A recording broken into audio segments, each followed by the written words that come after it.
Hello, everyone, and welcome back to River City Girls Part 4. So, in the interest of time, I skipped Wait, there's a rooms River we'd already City been Part in. 4? My God. You said there's over 50 games. Can I just call attention to the excellent branding in the background out back there? Soda soda. That's you know. It's delicious. It's like soda, but soda. Usoda, you soda. Okay. All right, so you guys are punching. You guys are kicking. For a moment I thought there was a hole in the wall in the background, but no, I was just like seeing an ink blot test in those NPCs that are just barely visible. Okay. This is like my brain saw like the various lines in their school uniforms and translated them into cracks in the wall because apparently that's sleep baked at the moment. They are your sleep paralysis demons. Let's see. I think we're now in downtown. You're in Uptown. Oh, uptown, actually. So Yes. this was another thing we did use some of the same locations as the first game, so I would do things like this limo in the crowd like that to try to spruce it up. So this is hints that Noise is in town. Noise is the musician from the first game. The epic mega limousine down on the bottom there. Yep.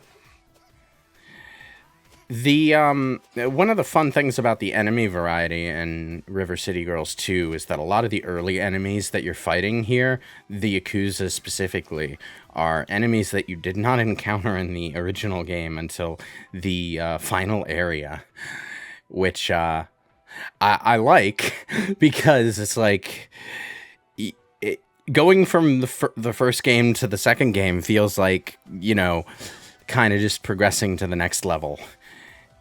Because of that. Yeah, it's a real escalation. Yeah, and at this point too, the Yakuza, like, why would they wait until you got there anyhow? So they should be out and about. In the first game, they didn't even know who these two psychos were until the final minutes of the game. Because Misako and Kyoko just bulldozed their way into the Yakuza headquarters out of nowhere. We do at the office or like in our headcanon, they are lovable idiots. Like they're not smart. They're just like, they just kind of, I don't know, just drift from one fight to the next and just like not really knowing the damage they're causing. And that was kind of like, it didn't, I don't know if it translated too well, but they kind of hint at it throughout part 2. It's like, there's a mission where it's like, oh, the basketball, like even right now, like the arcade is taken over by the Yakuza, and that makes them mad because they love the arcade. And like the game store is taken over by the Yakuza. There's all these things, but throughout the game, they start realizing like when they take back the arcade, they actually like helped out the town. And so they're like, wait a minute, are we being nice? Like they don't realize that they're like they're doing all these selfish things, but in those actions, they're actually helping out the city like go back to normal. They were just doing it because they wanted the arcade back and go play video games. The road to heaven is paved with selfish intentions. Mm-hmm. Right there, Blair don't care. That's the thing that I put in there as like a hint at one of the upcoming bosses. So a lot of just like Bannon is bored and Bannon's just gonna draw stuff on the background. I like how nonchalant the bystanders are about the fights that are erupting around them. This is so normal to them. This is just everyday life. Misako and Kyoko ripping things up again. Someone's gonna get a big insurance payout. I do like how one of the level guys put that grandma hiding behind the dumpster for some reason. Well, it's the only place that's safe from the flying chairs. Here's the old cat store because I'm obsessed with cats. Oh. Here's something that didn't. So this cat right here, there's an actual animation of this thing just going just nuts behind the counter, and you can't see it because of the placement of where they put her. So it's like you can't even see the animation of this like It's going like 1,000 miles per hour, like trying to attack everything. You can see the leash she's holding on to, though.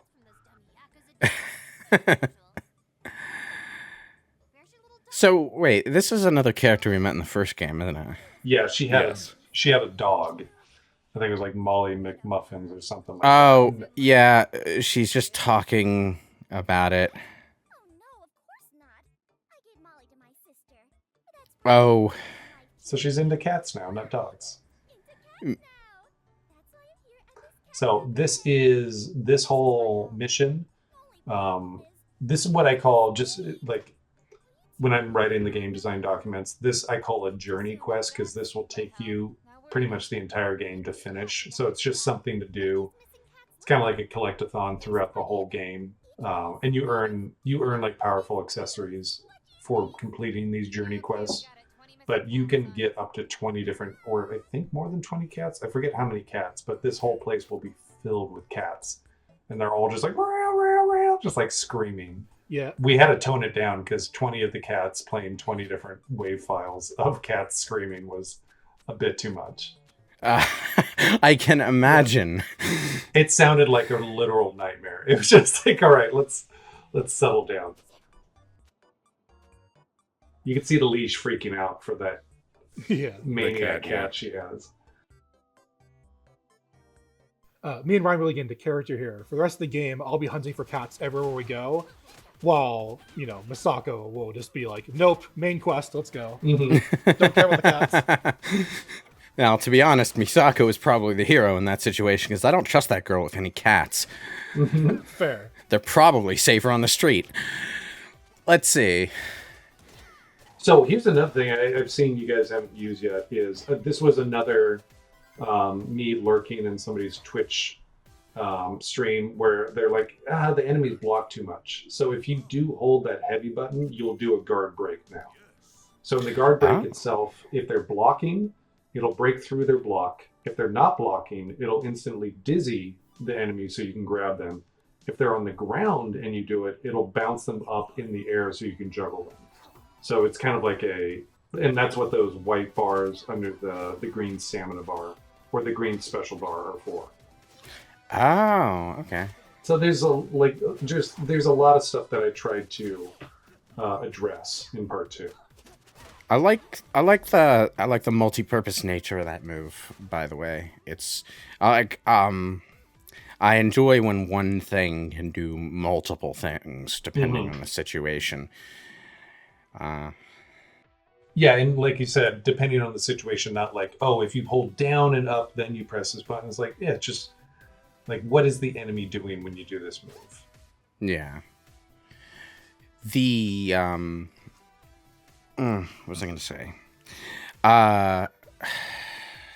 Man, I had a thought and I lost it again.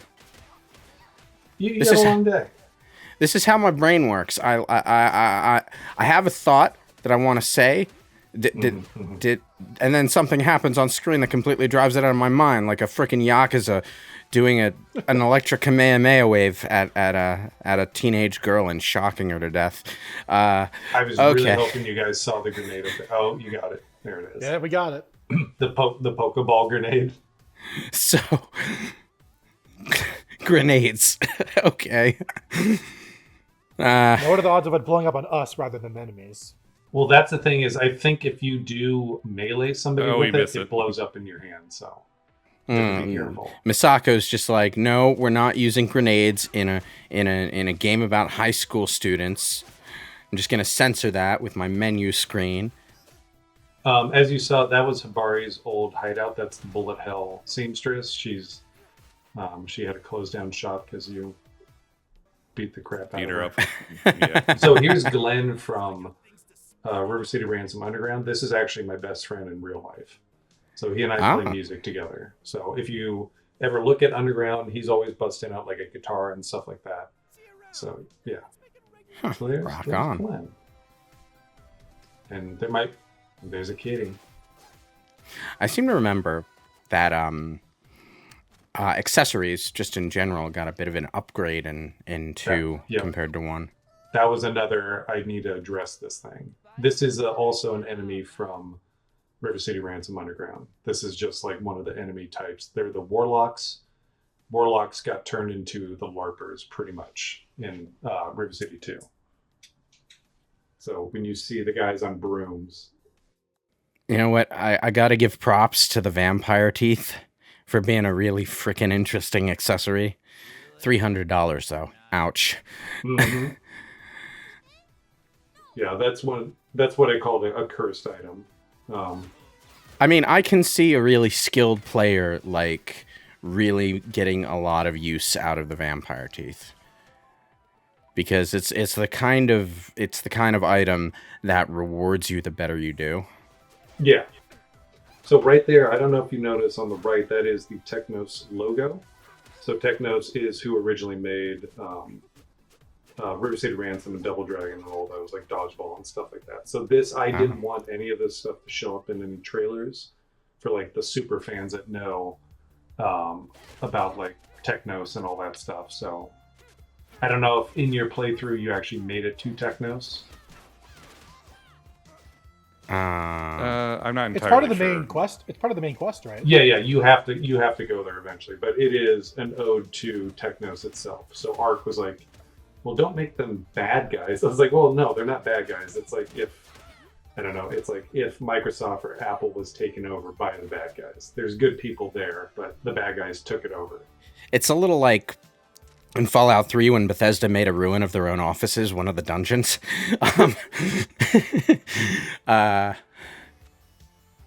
And that star right there is another reference to old Kunio-kun games. There's a 4-player game where you ran through the city. It was like a race, and that was kind of like the baton that you can grab. So lots of little references throughout the whole series. That is Kevin and Kaylee. Kaylee with the pink hair. That is the Misako voice actor. Kevin and Kaylee are married in real life, and Kevin is the VFX artist on the game. Oh, that's cute. She does have a daytime, or I forget if this is daytime or nighttime right now, but this is she's got 2 different outfits depending on the time of day. That is a ramen shop owner for sure. So this was Ark wanted this character in this. This is some obscure Technos character. I don't even know what he's from. So it might be a Japanese only. We're like, sure. I am going to look this up right now because I am too curious. Okay. Tengu River City Girls 2. Okay, so Tengu from the Kunio-kun wiki, a guest character from the 1993 Technos Japan arcade game Shadow Force. Ah, okay. I have no idea what game that is. So this whole level also was kind of my recreation of what I experienced when I went to I forget the actual name of it, but there was a district where it was like you can only fit about 3 or 4 people in each of the restaurants. So it was like everything was like jam-packed, and there was like these like just food alleys that you'd go into, and literally only like 4 people could fit into the restaurant. You'd have to like move and let the other person get in, and there was just you just kind of eating yakitori and stuff like that, elbow to elbow with other people. I think my brain is playing tricks on me because Kyoko, she says, "Hey, look, there's Kozuki," and her portrait is drooling, and I'm like, "Is there something you want to share with the class, Kyoko?" Probably the abs. But then she just goes on talking, and nothing in the scene acknowledges it. I don't know what that's about, but So this was another one of those things where Art was like, no, this character needs to be, this is the all-star athlete. That's why she is a little more like, you can see she has like abs and like, she's muscly. So in the Kunio-kun universe, she is the most like gifted athlete in the game, and we didn't draw her that way at first. So they did. Oh. This is like another instance of like them busting out their lore of like, she's got to at least look like the all-star athlete. she's just kind of thrown on her reporter jacket on top of her gym gear. It's kind of like Okay, let's see. This was the thing also that I was trying to do where I colored everything orange to show people these are platforms you can get on because of just the weird, I don't know, Z-axis. It's this guy. I remember this guy. What's this guy's name? Oh, this is a boo-boo. It's me, Bobo. This is me, Bobo. So this is, these are all just Double Dragon arcade references where they just color swapped the different Bobos. So it's like... I think... I said a boo-boo, like, I didn't even mean to do that, but I think Misako said it on screen, and my brain just filtered that into my brain. Yeah, there's a Bobo, there is Jack, there's me Bobo, and then Bolo is, or Boro or Bolo, depending on which one you, I don't know, believe in.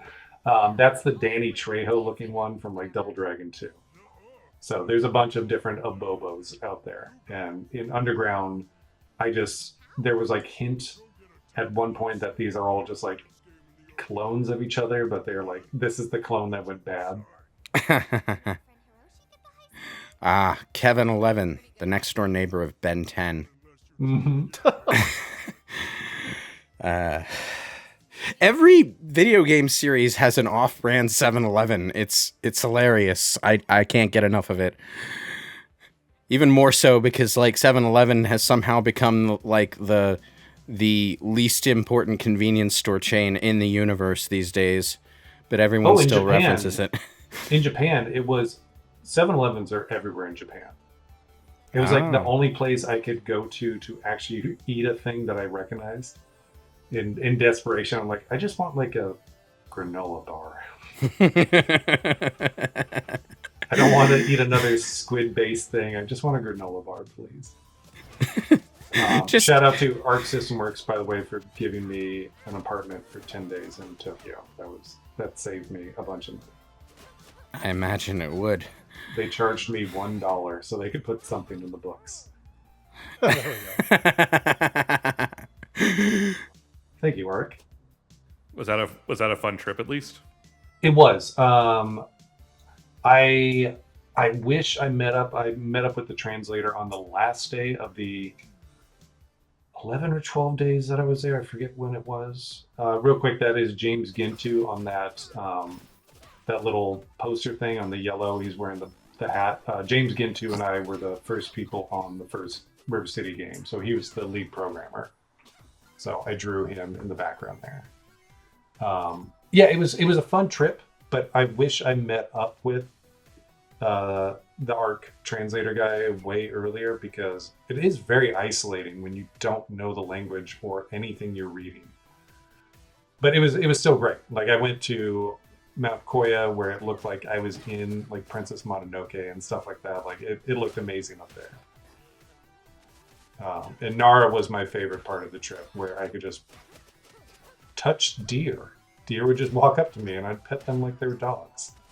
I like to imagine that in amidst all these hardcore street brawls with street punks and yakuza, that the little kid in the Toad costume just saw the fight going on and was like, "Sweet, I want to get in on that," and then it just started. Oh. Here's another reference. I will give you, this one's always so hard to find. It is a very obscure, this is going to be hard to find, Famicom. Is that a life-size Doom Marine statue in that store window? I thought it was Master Chief. I don't know what you're saying. That is a legally distinct character. Master Chief is just Doom Marine, but lamer. Okay, fight. Yeah, I still don't know what you're talking about. That is a legally distinct character in the background. No reference to anything. It's not a lightsaber. It's a psionic spirit blade. Yeah, you're probably gonna have to find the wiki on that character. That is another Arc System Works requested character, the teddy bear girl. Ah. It's supposed to be translated to like Waver's Race. It's like a gambling RPG where you're rolling dice. That's why she throws dice at you. Ah. Actually, I think this might have come up in the previous game. Yeah, it's been she a was while. in the first game too. Yeah. Yes, we're open. Good to know. Blair don't care. And I did some graffiti on the wall as well for one of the other directors, James. He did a video game called Vitamin Connection at WayForward, so I did a little graffiti back there for that. Oh, I forgot about the bookstore being like your second hideout. Yeah. Yeah, I think that was our first time finding a hideout. Yeah, there's Besides the house, yeah. yeah, there are a couple different hideouts throughout the game, just so that you don't have to travel all the way back to the house all the time. Yes. So, but yeah. That was part 4, everybody.